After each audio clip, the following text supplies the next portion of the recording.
Shalom Bapak Ibu dan Saudara-saudara yang terkasih di dalam Tuhan Yesus. Kembali lagi pada pembacaan firman Tuhan pada hari ini. Karena hidup kita adalah pujian bagi Tuhan, yaitu pujian yang menyenangkan hati Tuhan. Sebelum kita mendengarkan dan merenungkan kebenaran firman Tuhan pada hari ini, mari kita berdoa agar Tuhanlah yang menolong kita untuk memahami firman-Nya. Mari kita berdoa.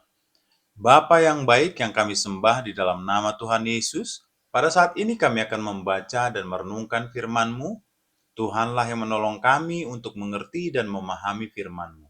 Di dalam nama Tuhan Yesus kami telah berdoa dan mengucap syukur. Jesus the Great Healer. Ini juga mewakili gerakan-gerakan CG untuk mendoakan orang-orang sakit, khususnya minggu-minggu ini. Di gereja kita, kesembuhan terjadi secara regularly, termasuk pelayanan-pelayanan kita seperti saat teduh bersama. Setiap kali ibadah, doa-doa dipanjatkan di depan sini, di balik layar. Tapi mujizat terbesar tetap adalah keselamatan jiwa. Orang-orang berdosa diselamatkan. Gereja kita itu sangat-sangat cinta jiwa-jiwa. Terus ingin memenangkan satu lagi. Dan yang sudah dimenangkan jangan hilang lagi. Jesus the Great Healer, 5 kali ibadah. Saya khotbahnya tentunya beda-beda, tidak pernah sama. Saya ambil segmen-segmen dari kitab Injil, kesembuhan-kesembuhan Yesus yang luar biasa. Dan di ibadah ini sekarang kita akan membahas tentang kesembuhan seorang kusta. Kita buka bersama-sama Markus pasal yang ke-1, Markus pertama, ayat 40 sampai 45. Yesus menyembuhkan seorang yang sakit kusta. Saya baca dulu ayat-ayatnya. Seorang yang sakit kusta datang kepada Yesus dan sambil berlutut di hadapannya, ia memohon bantuannya. Katanya, "Kalau engkau mau, engkau dapat mentahirkan aku." Maka tergeraklah hatinya oleh belas kasihan.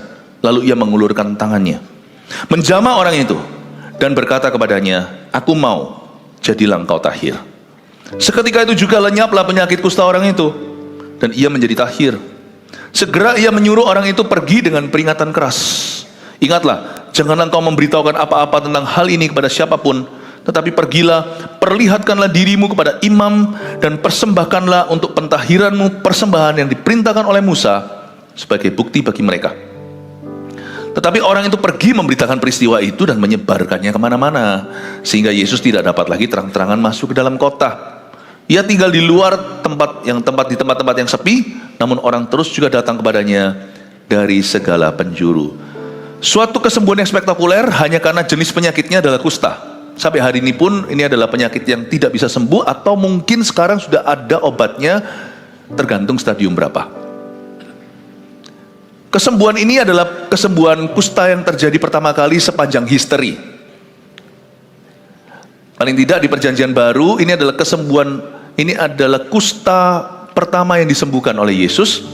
Zaman dulu pernah, itu sebagai hukuman Allah, Miriam karena berbicara yang mana bicaranya itu kurang sopan terhadap Musa, maka dia kena kusta, langsung sembuh seketika. Tetapi ini adalah kesembuhan kusta yang dicatat di Perjanjian Baru, kasus ke-1. Kusta ini gak main-main. Kusta adalah penyakit yang irreversible, yang tidak bisa diputar balikkan. Kusta adalah penyakit yang tidak bisa disembuhkan, atau susahlah disembuhkan. Seorang yang sakit kusta, ayat 40, datang kepada Yesus dan sambil berlutut di hadapannya, ia memohon bantuannya. Saya jelaskan sedikit sekali lagi tentang penyakit kusta. Mungkin sekarang jarang terjadi di masyarakat, masih ada, tetapi mungkin dalam peradaban yang modern ini sudah banyak prevention atau pencegahannya. Tapi kenapa saya jelaskan jenis penyakit ini? Supaya kita mengerti bahwa semua penyakit itu selalu ada yang namanya karakteristik.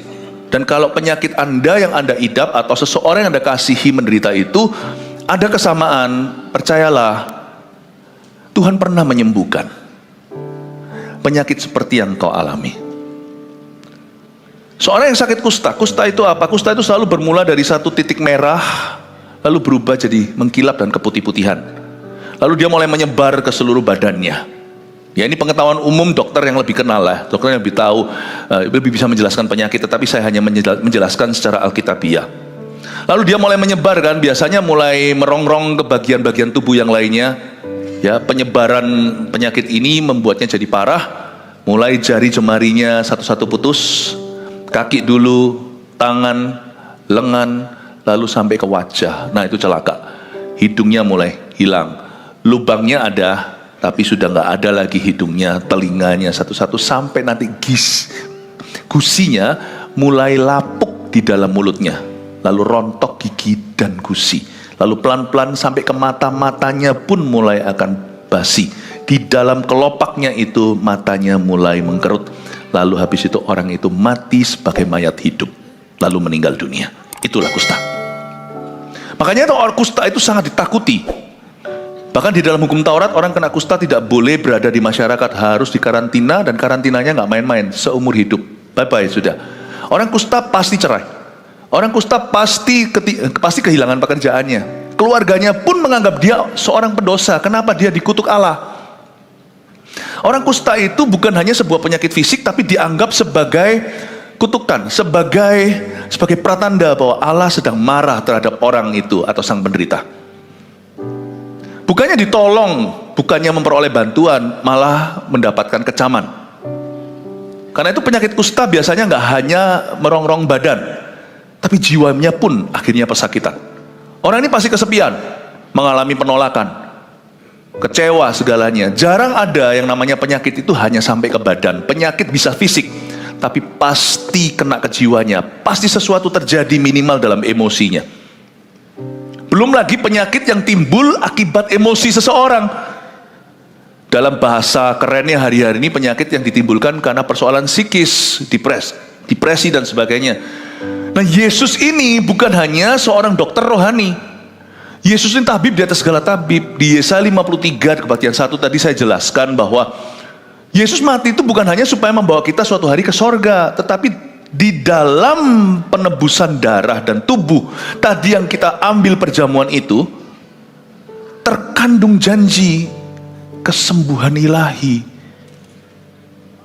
Karena ada ayat yang berkata bilur-bilurnya menyembuhkan kita. Bukan hanya pemberontakan kita yang ditanggungnya, tapi penyakit kita juga dipikulnya. Memang kita sesat seperti domba yang tersesat, lalu kembali kepada pemilik jiwa kita. Tetapi ayat itu dengan jelas serta-merta berkata bahwa Yesus itu mati secara jasmani juga untuk membeli kesembuhan kita secara jasmani.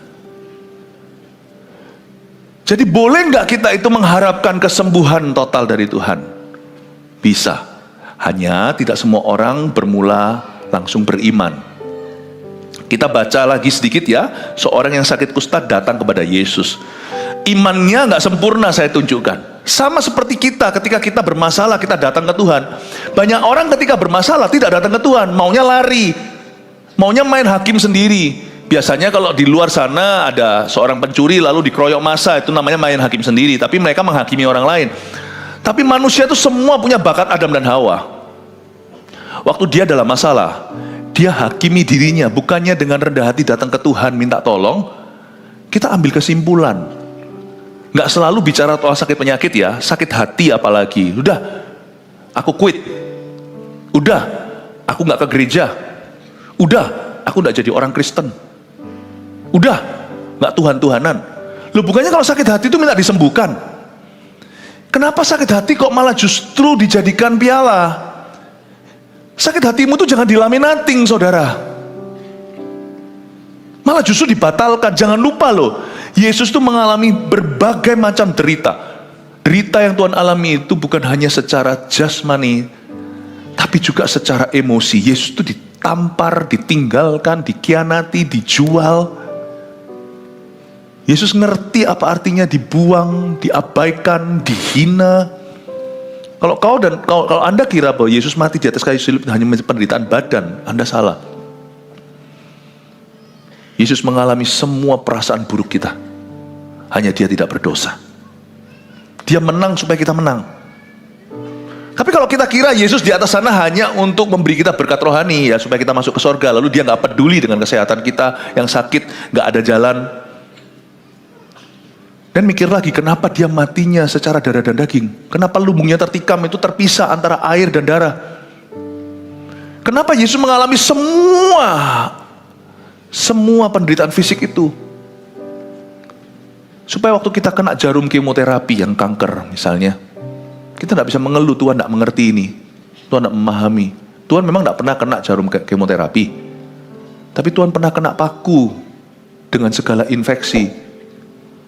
Paku yang tidak steril itu loh, yang tayang-tayang semuanya yang sudah karatan, dipakukan ke dalam tangannya sampai ke pergelangan, karena dia menarik nafas. Yesus tahu penderitaan. Kita tidak bisa berkata, Tuhan kau tidak mengerti vertigo yang kau alami, kau tidak mengerti alergi akut yang aku rasakan. Yesus memang tidak merasakan alergi, tapi Yesus itu dari atas kepala hingga bawah kaki tidak rupa manusia, kata firman Allah. Ini saya hanya quote saja loh ya. Dia tidak rupa orang. Ada seorang manusia yang menjadi daging cacah untuk memenangkan orang-orang yang sampah, yaitu orang berdosa seperti Anda dan saya. Lalu setelah itu kita berkata, kalau kita dalam masalah, termasuk dalam sakit penyakit, kita tidak datang ke dia. Dia sudah terlanjur bayar harga mahal, kita tidak claim price-nya atau tidak claim reward-nya. Tuhan mati itu supaya kita hidup. Tuhan itu tertolak supaya kita diterima. Tuhan itu disakiti agar supaya kita sembuh. Memang kesembuhan itu bisa datang dengan berbagai macam cara. Ada juga progresif kesembuhan yang terjadi lalu perlahan-lahan dia jadi baik. Ada juga kesembuhan yang karena ilmu kedokteran, Tuhan memberkati semua ilmu pengetahuan. Every knowledge comes from God. Orang bisa ada oknum di setiap bidang, tetapi pengetahuan yang baik dan benar itu semua datangnya dari Sang Pencipta. Tapi Injil datang dari Sang Penebus. Rata-rata seluruh dunia ini punya pengetahuan yang bagus, yaitu semua dari Tuhan. Tapi tetap Injil harus diberitakan dari Alkitab. Tapi semua pengetahuan itu dari Pencipta kita. Jadi kalau ada orang sembuh karena dia diobati, ya puji Tuhan kan. Tapi semua itu jangan membuat kita lupa bahwa masih ada satu yang namanya divine healing, kesembuhan ilahi. Gereja kita percaya kesembuhan ilahi, tapi kita nggak percaya bahwa kesembuhan, bahkan kesembuhan ilahi ini, yaitu miracle, mujizat untuk atas sakit penyakit, itu bukanlah mujizat yang terbesar. Karena orang sakit setelah sembuh dia sehat pun suatu hari tetap akan mati, masuk surga atau neraka. Nah itu lebih penting, bicara soal kehidupan kekal. Tapi jangan kau hapuskan hanya karena ada yang paling besar, iman, pengharapan dan kasih. Yang paling besar adalah kasih. Bukan berarti kita nggak beriman, bukan berarti kita tidak belajar berharap sama Tuhan. Tetap kesembuhan ilahi itu adalah salah satu berkat terbesar yang Tuhan beli di Kalvari, di kayu salibnya. Nah, hal ini bercampur baur dalam diri seorang kusta yang masih belajar mengenal Yesus, karena dia harus baru dengar-dengar saja berita-berita tentang Tuhan. Ini kan di awal-awal pelayanan Yesus. Di Kebaktian 1 aja saya jelaskan, bermula dengan satu orang perempuan yang disembuhkan di rumah menantunya. Ini mertua Petrus yang sembuh. Orang berbondong-bondong datang sampai sesak tuh, dan mereka semua sembuh. Pelayanan Yesus mulai terdengar di mana-mana, sampailah ke telinga orang kusta itu. Mungkin kupingnya sudah nggak ada, mungkin sudah, siapa tahu sudah lapuk, tapi masih ada pendengarannya. Dia dengar Yesus menyembuhkan, dia mau. Tetap dimanapun juga, sekalipun kesaksian orang lain terdengar seperti desas-desus, mendingan kalau Anda dalam masalah, jangan dengar gosip, jangan mengasihani diri sendiri, justru carilah iman. Dengarkan kesaksian-kesaksian orang-orang yang mirip kasusnya dengan Anda, tapi mereka sudah lewat dan disembuhkan. Mereka sudah dilepaskan.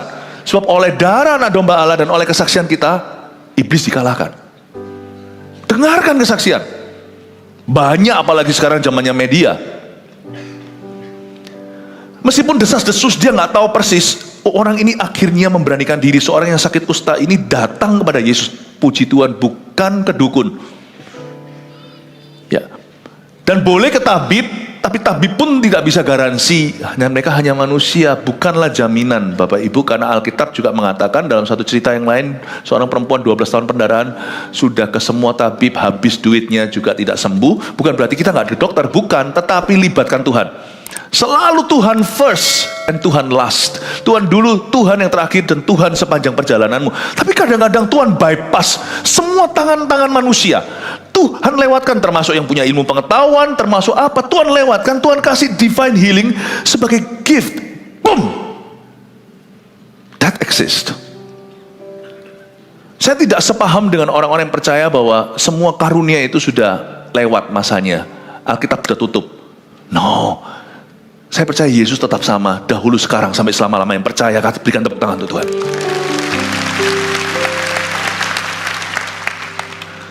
Saya disembuhkan lewat medis, pernah. Tapi saya disembuhkan secara mujizat.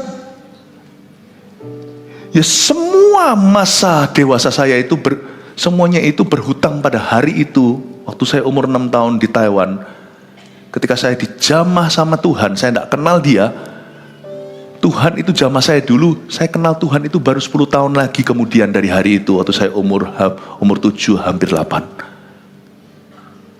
Saya disembuhkan, diluruskan semua tulang-tulang saya lah yang gak keruan, otak saya yang lemah, gak bisa ingat nama, gak bisa gunting, gak bisa gambar, gak bisa ikuti pelajaran sekolah, kelas saja saya gak tahu di mana. Guru berkata, "Bu," pada mama saya, "sekolah kan dia di sekolah luar biasa." Saya dianggap sebagai anak berkebutuhan. Kaki saya masih ingat kok, dahulu saya harus pakai, suatu waktu harus pakai sepatu polio itu, yang pakai besi itu. Yes, I thank God for dokter. Saya bersyukur untuk para dokter. Di sini juga banyak teman saya, jemaat yang adalah dokter. Saya itu konsultasi, beritahu, "Dok, mesti gini atau mesti begitu?" Saya menghormati profesi mereka, apalagi kalau dijalankan dengan iman pada Tuhan. Tapi semua masa dewasaku berhutang pada masa kecilku ketika Yesus di jalan sebuah kota namanya Panqiao, Taipei, Taiwan, disetrum, lurus semua. It was no doctor. Saya masih ingat waktu itu, semua dokter juga tidak bisa berbuat apa-apa. Saya disetrum sini kok, belakang kepala saya sampai bawah. Itu setrum kabel-kabel itu loh, kabel-kabel syaraf itu loh. Seperti kalau hari ini orang mau apa itu, ECG atau apa itu. Tapi ini syaraf-syaraf saya semua. Dokter berkata tidak bisa berbuat apa-apa. Anak ini ya lemah. Dialiri dengan, saya nggak kenal itu Tuhan. Setelah itu saya murtad jalan. Wah, bertengkar, berantem di jalanan, ugal-ugalan. Umur 18 tahun di Kanada, saya ditangkap Yesus lewat sebuah cahaya yang bersinar di gereja. You see, divine healing still exists. Kalau tidak hari ini mungkin saya sudah masih pakai sepatu besi. Dan mujizat terbesar adalah keselamatan. Saya bersaksi kepada Anda, saya dulu yang kasih kesaksian. Kalau bukan Tuhan, hari ini saya sudah bunuh diri. Anak-anak muda sekarang banyak kena depresi loh. Ternyata dari zaman dulu, dari zaman saya. Tuhan selamatkan. Berarti Tuhan itu hidup. Di kayu salibnya itu 2000 tahun lalu, dia nggak disalib lagi. Where is he? Dia ada di mana? Dia di sini ketika kita berseru kepadanya. 2-3 orang berkumpul di dalam namanya. Seorang yang sakit kusta datang pada Yesus. Kalau kita ada masalah, ada persoalan, ada pergumulan, datang ke Tuhan. Jangan lu lari. Sebab kalau kau lari, setan akan mencuri, membunuh, lalu membinasakan. Dan saya tunjukkan orang ini gak sempurna imannya. Lihat ya, seorang yang sakit kusta datang pada Yesus dan sambil berlutut di hadapannya. Iyalah, namanya orang putus asa. Ia memohon. Oke, disitulah fungsi doa. Doa itu memohon. Jadi jangan sampai Anda tertuduh, kok minta-minta melulu. Kalau gak minta Tuhan, minta siapa? Kalau gak minta pada Sang Pencipta, minta siapa? Dia yang cipta organ-organ kita. Kalau gak minta sama penebus kita, siapa yang akan memberikannya kepada kita? Gak apa-apa doa itu minta. Gak apa-apa doa itu mohon. Intisari doa ya meminta dan memohon. Please, jangan Anda marahi seorang bayi kalau dia buka mulutnya cuap-cuap begini dan minta susu dan berkata, "Kamu motivasi sama mamamu." Kalau tidak dari ASI, mau dari ASA.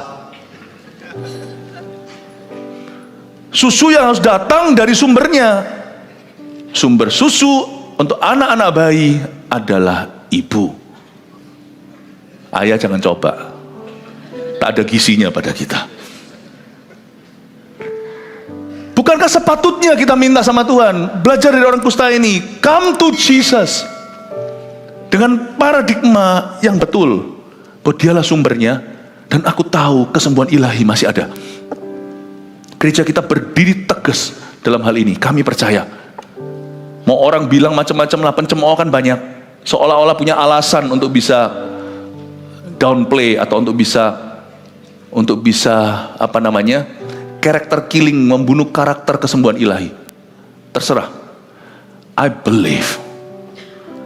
Nah, saya percaya itu berdasarkan firman. Bukan berdasarkan perasaan kita ngerasa atau enggak. Bukan berdasar pengalaman, sudah sembuh atau belum. Orang yang kau doakan itu sembuh atau tidak. I believe, therefore I speak. Aku percaya, sebab itu aku berkata-kata, kata Paulus. Nanti lihat ya, kalau kita percaya, kita akan melihat kemuliaannya. Seorang yang sakit kusta itu datang kan, dia datang memohon, coba lihat apa yang dia mohonkan. Sambil berlutut di hadapannya, ia memohon apa? Ia memohon apa? Coba dilihat. Bantuannya. Dia nggak berani minta mujizatnya. Karena dia merasa pasti ada salahnya pada dia. Dia ini merasa nggak layak untuk minta sesuatu yang berlebihan. Tapi Tuhan kasih dia yang melampaui pikiran. Ia memohon bantuannya. He asked for his help.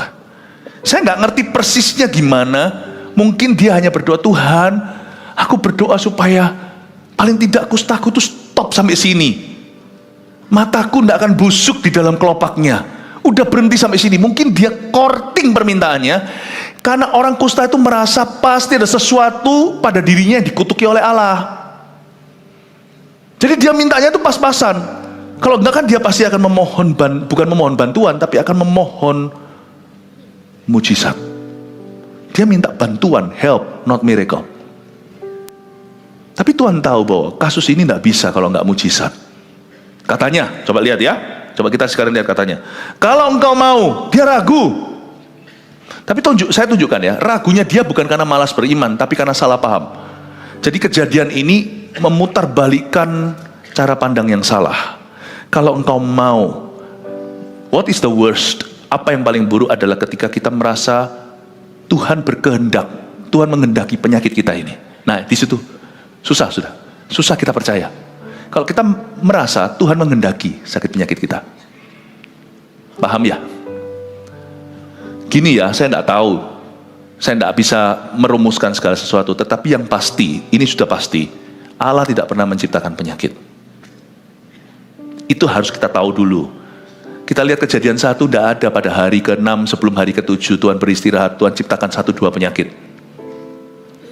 Itu terjadinya karena dunia jatuh dalam dosa. Ini menjadi fakta realita bagi kita yang hidup di sisi sebelah sini. Sebelum di sorga ada banyak ketidaksempurnaan.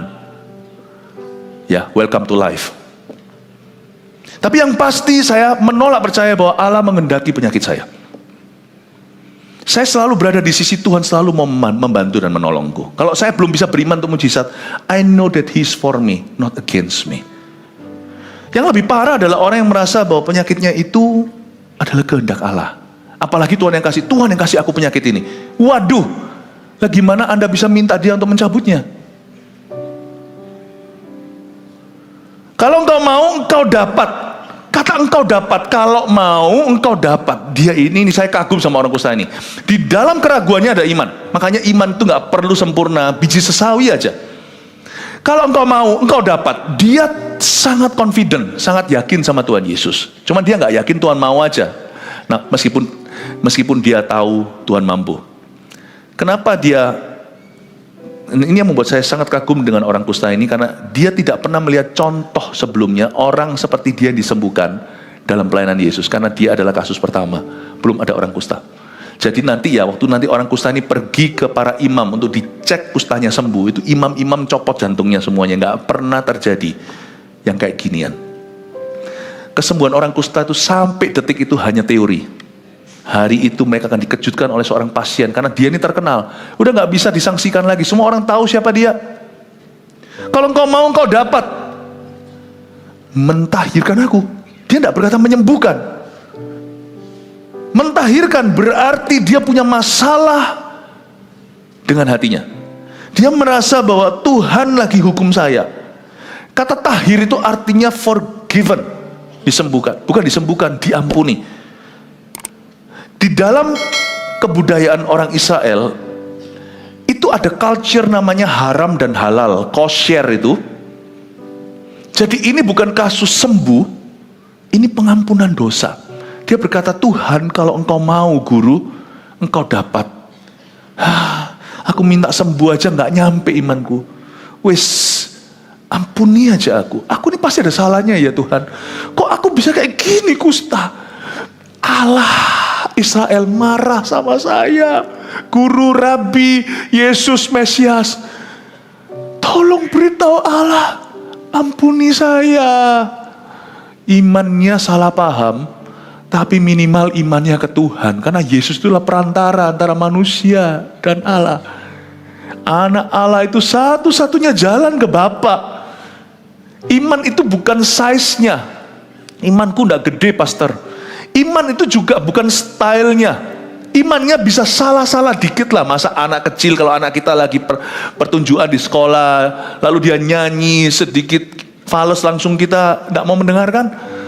Doa kita tuh fales semua imannya. Coba ngomong kanan kirinya, imanku fales. Tapi Tuhan dengar, mau tahu kenapa? Iman itu bukan imannya. Iman itu yang penting kepada siapa kita mengimaninya. Kepada Yesus. Fales diterima, malah justru Yesus masuk suara 3, suara 2 untuk menutup kefalesanmu. Iman itu tidak harus perfect. Yesus berkata, kalau engkau mau, engkau dapat mentahirkan aku.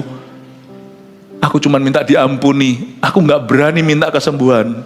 Ayat 41, maka tergeraklah hatinya oleh belas kasihan. Fales-fales didengarkan.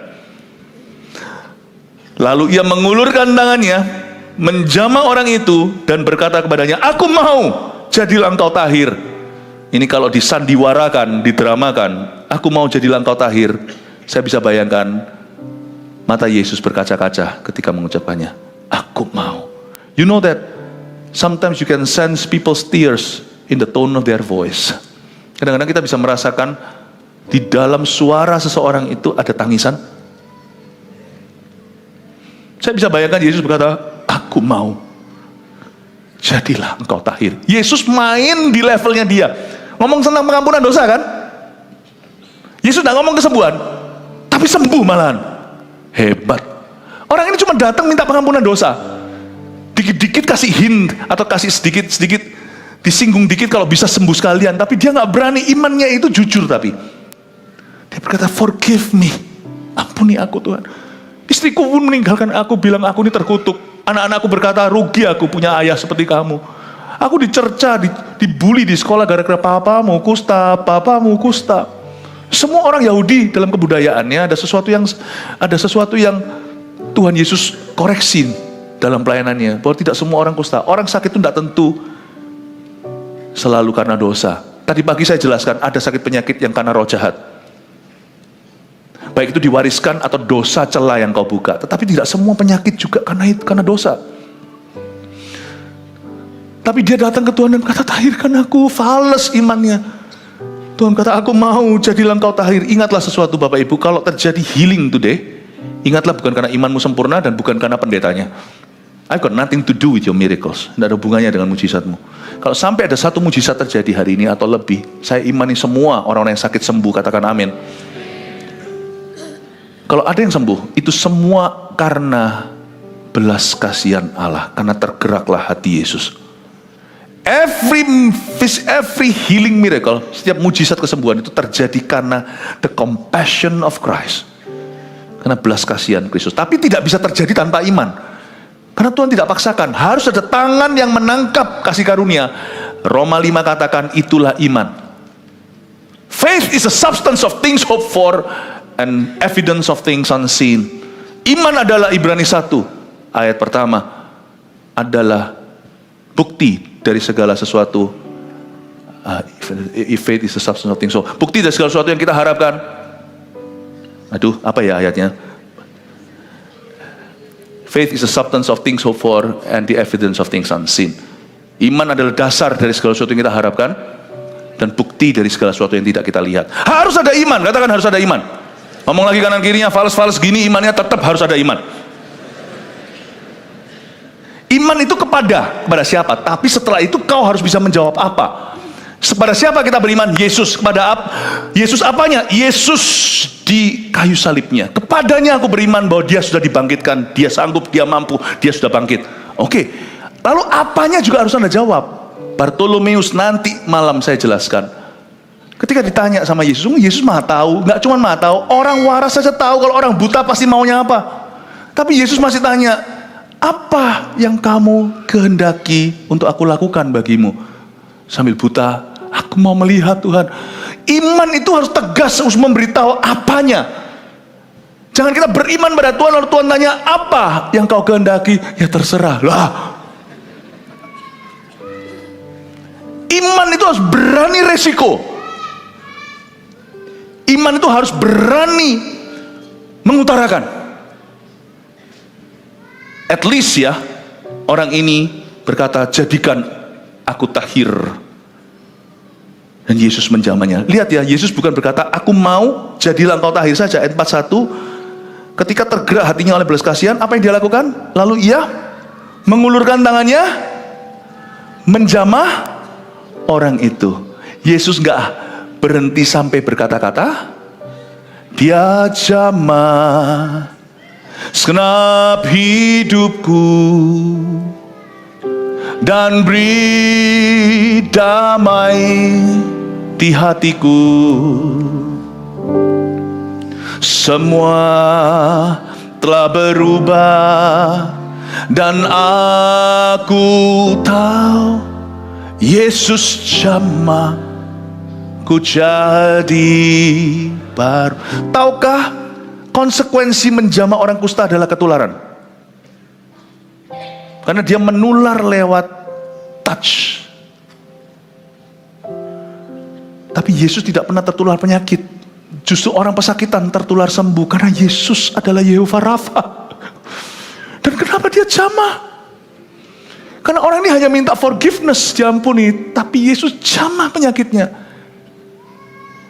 Kalau Yesus jamah, dua pesan tersampaikan. Satu, aku mengasihimu, Allah tidak marah. Dua, hei, kamu tidak minta, tidak berani, tapi aku tahu maksud hatimu, kamu ingin sembuh kan? Nih, dipegang. Cuman dua, kalau sampai megang itu cuman salah satu dari dua ini terjadi. Yesus kena kusta, atau dia kena Yesus. Dia sembuh. Tidak ada jalur tengah. Ketika Anda jamah orang kusta, 100% Anda kena. Yesus jamah, dia nunggu Yesus kok tidak kusta. Dia kaget, loh aku yang sembuh. He touched me. Oh, he touched me. And oh, the joy that floods my soul. Something wonderful happened. And now I know Jesus touched me and made me whole.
telah berubah, dan aku tahu Yesus jamaku jadi baru. Semua telah berubah ketika kita bergandengan tangan dengan Tuhan. Semua telah berubah, dan aku tahu Yesus jamaku jadi baru. Ayat 42, seketika itu juga lenyaplah penyakit kusta orang itu dan ia menjadi tahir. He was cleansed. Anda tahu nggak ayat 42 ini implikasinya? Seketika itu juga dia minta bantuan yang sifatnya paling tidaklah, tapi seketika sembuh, instant healing, langsung sembuh. Dan berarti kesembuhan orang kusta ini masuk dalam kategori bukan hanya kesembuhan ilahi, tapi mujizat penciptaan. Karena Alkitab mengatakan seketika itu juga lenyaplah penyakit kusta itu. Waktu saya selidiki, saya baca, karena saya harus dengarkan apa kata dokter. Saya pergi ke Injil Lukas. Lukas seorang dokter, seorang tabib. Dia tuliskan di sana bahwa orang ini sudah penuh kusta. Kata full leprosy itu kayak kanker, itu stadium 4 dan menyebar kemana-mana. Itu sudah tidak bisa sembuh. Itu berarti implikasinya, aplikasi ayat ini pada seorang kusta adalah udah hilang hidungnya, udah hilang ini. Itu tiba-tiba, saya nggak tahu ya, saya nggak mau mendahului firman, tapi saya bayangkan aja dalam hati saya share kepada anak-anak rohani yaitu jemaat. Bayangkan keluar hidungnya lagi. Karena Alkitab mengatakan lenyaplah. Seluruh penyakit itu berarti tanda-tandanya pun, dan kuk itu dilenyapkan oleh urapan, dan bebanmu dilenyapkan oleh urapan. Oh datanglah pengurapan, penuhiku sekarang. Ku sembah kau Yesus Tuhan, Raja segala raja. Dari sisi orang kusta, ku terima urapanmu, penuhiku, plung, keluar. Jarinya, ku terima urapanmu sekarang. Terima kasih, oh Yesusku, karena kuasa urapanmu. Ku sembah kau. Kayak bayi di dalam sini. Lihat tangan. Yesus Tuhan, Raja segala raja. You think ini kesembuhan saja? Kata lenyaplah itu semua. Jejak sisa-sisa bekasnya pun tiada. Tidak heran Yesus mau dibunuh sama orang-orang ahli Taurat dan orang Farisi. Buyarlah mainan agama. Seketika itu juga lenyaplah penyakit orang itu yang menjadi tahir. Segera ia menyuruh orang itu pergi dengan peringatan keras. Ingatlah, janganlah engkau memberitahukan apa-apa tentang hal ini kepada siapapun. Ayat 44. Tetapi pergilah, perlihatkanlah dirimu kepada imam dan persembahkanlah untuk pentahiranmu persembahan yang diperintahkan oleh Musa sebagai bukti bagi mereka. Hukum Taurat mengharuskan orang sembuh dari kusta, jika ada, belum pernah ada. Jika ada, harus datang ke seorang imam, karena imam yang bisa ngecek sekaligus kesembuhan secara fisik. Imam ada surat dokternya juga, zaman itu kurang lebih begitu. Dan mereka juga bisa mengeluarkan surat kosher atau halal. Disuruh ke dokter. Sebab apa yang Tuhan lakukan, dokter akan mengkonfirmasi. Saya minta setelah hari ini, waktu kita bergandengan tangan nanti, dan kita sama-sama sepakat dalam hadirat Allah, Tuhan pegang tangan Anda. Saya minta Anda kembali ke dokter. Have yourself check. Sebab apapun mujizat yang Tuhan lakukan, pasti bisa diverifikasi dan divalidasi oleh meja medis. Dan selain itu, Tuhan suruh mereka datang ke imam. Kalau ada apa-apa, datang ke gembala. Bukan malah keliling jadi selebriti. Inilah kesalahan banyak gereja di zaman modern. Ketika ada orang bertobat, misalnya orang itu siapalah, apalah, lalu habis itu diarak-arak. Orang itu belum dimuridkan. Orang itu belum dewasa. peduli amat kalau dia Simon penyihir di Samaria yang dulu kuasa besar lalu bertobat karena Filipus pelayanannya. Jangan langsung dikasih panggung. Kasih panggung, apalagi seperti selebriti. Rusak orang itu karena keselamatan, karena mujizat terbesar itu bahkan bukan mujizat yang dia terima, tapi perubahan hidupnya terus menerus. Itu yang harus dituntun. Kesalahan banyak orang, baik itu selebriti, artis, kesembuhan, orang-orang dari kepercayaan tentu. Lalu habis itu kayak begitu. No, saya dorong Anda, setelah Anda ke dokter, kecuali kalau misalnya Anda tuli dari lahir, Anda buta, nggak bisa lihat, nggak usah lihat dokter lagi. Kalau Anda bisa lihat wajah dokter, berarti Anda memang sudah melihat. Tapi ada banyak penyakit-penyakit yang sifatnya organ dalam yang kita harus, tidak boleh dengan feeling doang. Saya yakin setelah ini Anda akan melihat, Anda akan dikejutkan dengan hasil medismu yang tertulis nanti di sana, yang nanti menjadi kesaksian bahwa mujizat telah terjadi di badanmu.